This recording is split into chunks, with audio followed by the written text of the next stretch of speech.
Okay, we're back, and we're going to start building this settings component, this where you set the timer.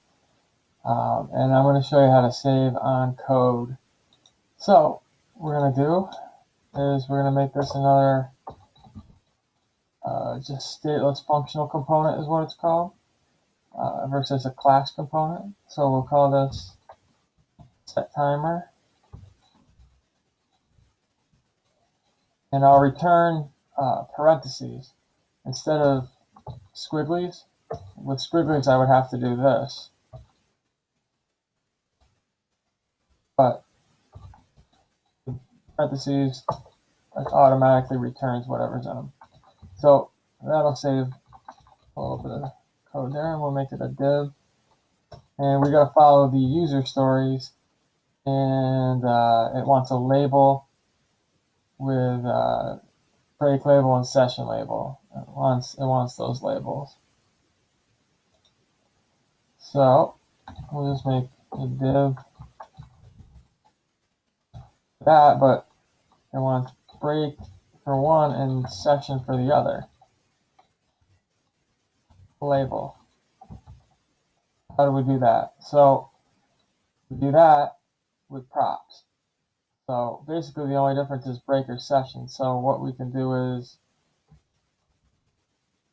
in here, this is where you put in your props, but you can destructure it with the curly brackets, and then you just list every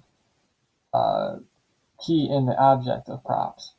So we can just make one up and call it type, and that's where we'll pass in either session or we'll pass in break. So we can make a template string here. We can say type, but since you're referencing a variable, you need to use the $sign and wrap it in curly brackets. You can say type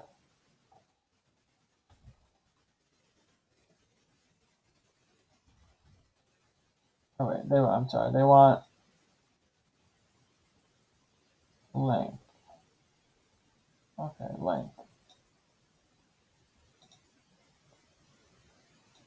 So in here, you just space length. They also want an ID of break-label or session-label. So we have to give this an ID in the same exact way. So we'll do ID and put it in curlies and say, okay, well, the ID is going to be a template string as well. The ID is going to be type -label. So just to give you a better idea of how that works, so we named it set timer, right? So we need two of those, one for session and one for break. So put those in a div, and we'll do set timer like this. Do two of the set timers. And see, we get undefined length right here because that's our label, because we're not passing in the type prop. So if we pass in the type prop, so for the top one, the type is going to be break. And now we get break. And then for the bottom one, type is going to be session. And we get session length. So that's a good way to illustrate how props works, and we can just use one component for all this stuff. And next we got to put in, like a div here, we got to put in those buttons, and of course they have their set IDs and so forth. And then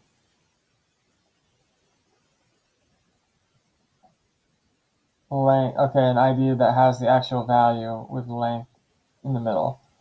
So we need three things: two buttons and something to display value. So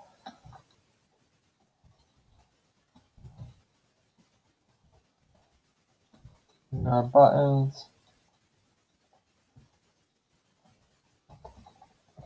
in between something for that value.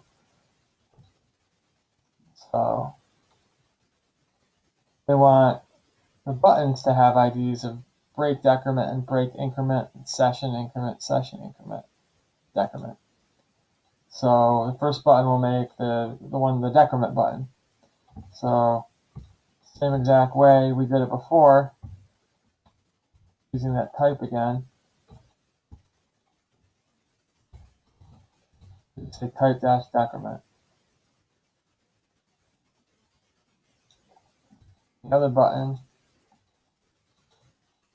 oops,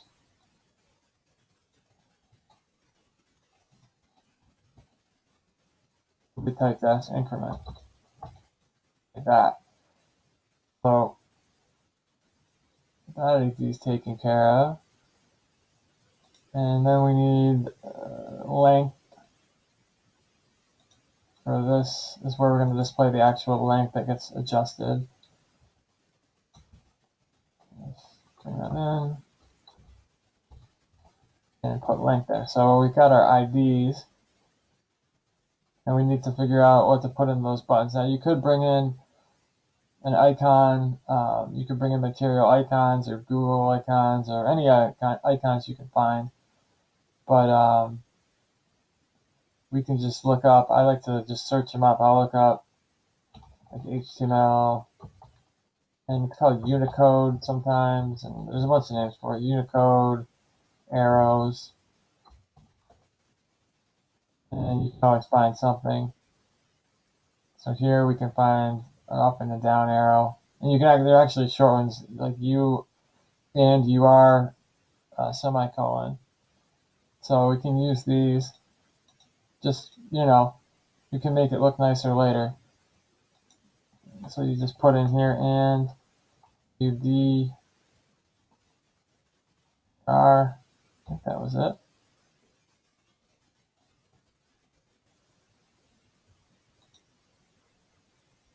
Oh, DAR.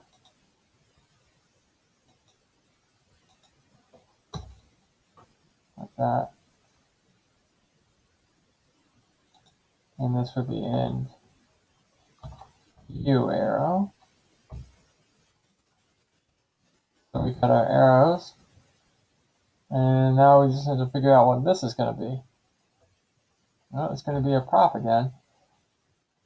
But it's going to have to be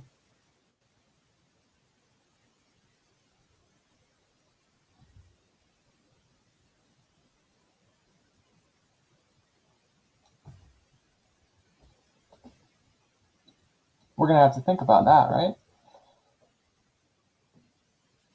Because it starts out, we know for one thing we can start out, we can put in a little state to begin with, because we know what it's supposed to be. We can do our constructor props,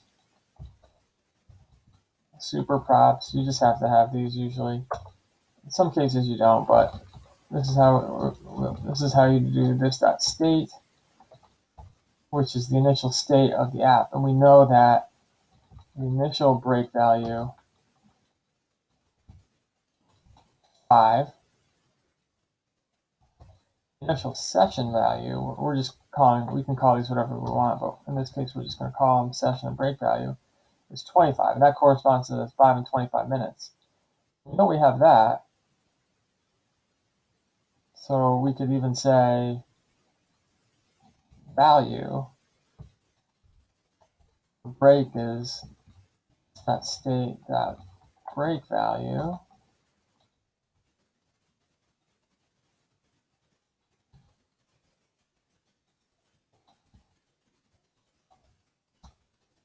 session, we could say session value.